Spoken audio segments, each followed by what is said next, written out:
Matagumpay na naitaboy palayo sa exclusive economic zone ng bansa ang isang Chinese research group.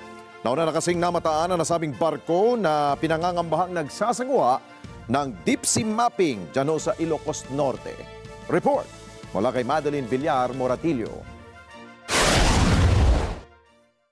Matagumpay na naitaboy ng BRP Teresa Magbanwa at eroplano ng Philippine Coast Guard ang Chinese research vessel na Tansuo 3 palabas ng exclusive economic zone ng Pilipinas.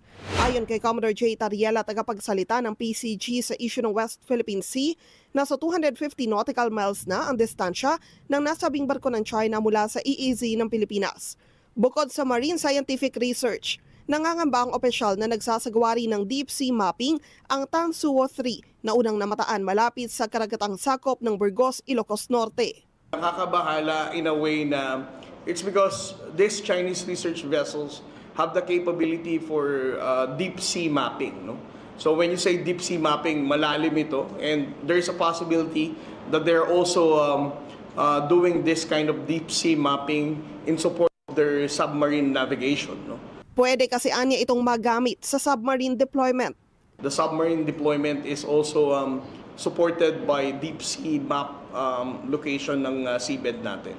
So in the security part, I think that's the only concern, no, for the marine scientific research, the illegal marine scientific research that they're conducting. Sabi ni Tariela, nang magkalapit ang BRP Teresa Magbanwa sa research vessel ng China, mabilis itong kumilos para i-retrieve ang isang manned research submersible vessel.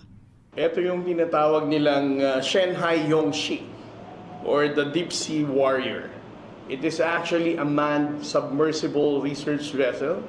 It is actually designed to carry out marine scientific research, archaeological maritime exploration, and also to carry out deep sea scientific research. No?